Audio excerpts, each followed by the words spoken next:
Some of you may remember about 2 or 3 months back, I did this video about Infinity Ward and how they like to bring their guns back from previous games and put them in new games and just reskin them.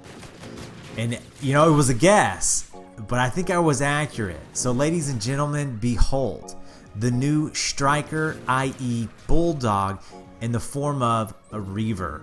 It took me a little bit to get accustomed to this gun, and there's a bunch of different variations that you can put on it, but if you get in the right lobby and you find that right rotation, this shotgun can lay waste to everyone. Now, I haven't used every single shotgun in the game. I just started messing around with the Reaver because I heard somebody mention it on Twitter how it was OP, and I never gave it a shot. I was so focused on the SMGs and the ARs, and I was like, you know what, I'll take a break from that. I'm gonna run around with the Reaver.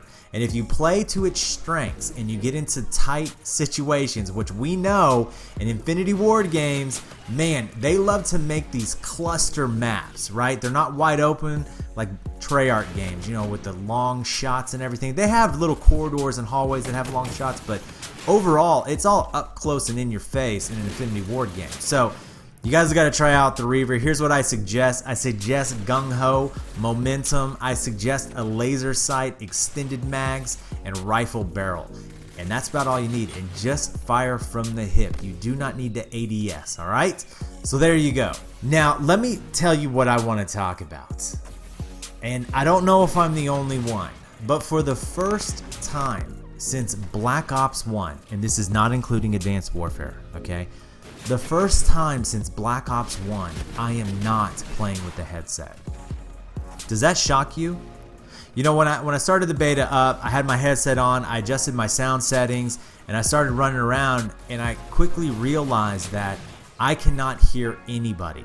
I can hear my teammates running around, and they sound exactly like the enemies running around.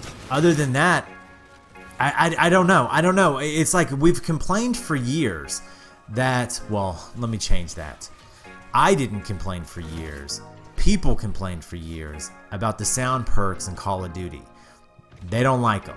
Now in Black Ops 1, sound was all but useless. I know you could put on dead silence and it could help a little bit in search and destroy. It wasn't until you went into Modern Warfare 3 and we had Sitrep Pro, which was OP. Alright, it was, oh my goodness, overpowered. In Black Ops 2, you could put on dead silence and awareness, and you could put your sound settings on Super Crunch, and you could hear people running around. Then from there you go into Ghost and Amplify. Wow, you could hear people from a mile away. From Ghost there was Advanced Warfare, and I didn't play Advanced Warfare, so I don't know if they had sound perks in that game. I'm sure they did. Black Ops 3 we had Awareness, and Awareness worked very well with the proper sound settings. It worked very, very well, okay? And now we're into Infinite Warfare. And so far, I don't think that sound perks even matter in the game. I don't even know if dead silence is going to be worth it, because if dead silence does not cancel out your teammates' footsteps, then what's the point of running dead silence? And if tracker truly offsets dead silence, then what's the point? See, I like the idea that tracker can offset dead silence, but I still think that there needs to be a perk in the game that will increase the sound of the enemy footsteps. So it's like this. Imagine this. Imagine if you ran dead silence and awareness in this game, or we could call it Amplify Part 2. But an enemy could then run tracker in dead silence and awareness, and that tracker would offset your dead silence, so you would still make noise to him. Now you could still sound horde to the potential that you wanted, but you could also then be sound horde by the enemy team. What are your thoughts on that? Because as it stands right now, this will be the first Call of Duty since Black Ops 1 where I'm not wearing a headset to do better at the game. The only purpose of a headset for me will be number one, so my family doesn't hear the game in the background when they're trying to sleep, and number two, to talk to my buddies on the game. That's it. That's the only reason why you got to run a headset at this point, because I can't hear anything else that I couldn't hear through a monitor. You guys tell me. You know how it always says batteries not included? Well, in this game it should be headset not required.